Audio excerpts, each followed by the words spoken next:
Members of Parliament today convened for their fourth sitting to discuss the recurrent and development expenditure for the year 2023-2024 and debate the controversial finance bill. The National Assembly Finance and Planning Committee that was expected to table its amendment proposals to the House for debate asked for more time to finalize their report. Now, as tension still hangs in the air, Kenyans wait in eager expectation to find out their fate after the bill is passed. Tracy Ochieng with more on the same. To Caesar what belongs to Caesar.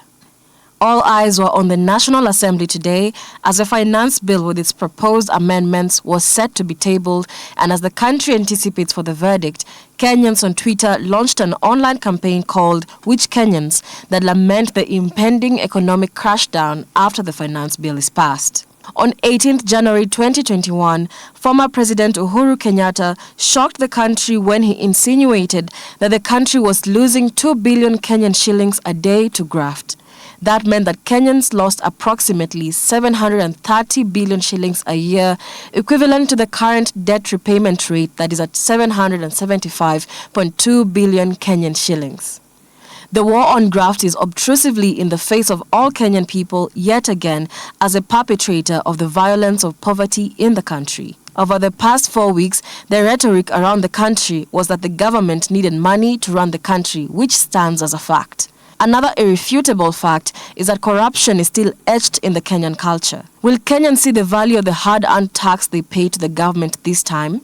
What Kenyans missed amid the poster girl of the finance bill, alias the housing levy, being reduced from 3% to 1.5%, was that 16% VAT on petroleum products was still retained, meaning that Kenyans should expect the price of unga and sugar to skyrocket even further. Here's what a 1,000 shilling note can do for you as it stands. 2 kilograms of sugar stands at 430 shillings to 600 shillings. Unga goes for 230 shillings, heading for the 250 mark. 400 grams of bread goes for 60 shillings, and in turn, milk and salt go for 60 shillings. Niko na swali. Ina benefit nani? Kwa sababu unauliza hivyo kwa nini? Mimi ni Mkenya, sijaajiriwa, nimejiajiri. Na nimesikia wenye wanakatwa ni wenye wameajiriwa. Sasa mimi kama mwenye sikatwi, nita benefit aje? All the taxes that were being taxed, including the NHIF, which is about 2.something%, NSSF about 3%, about 6%, and including the Housing Development Fund, when you add them all together, they're about 11% tax.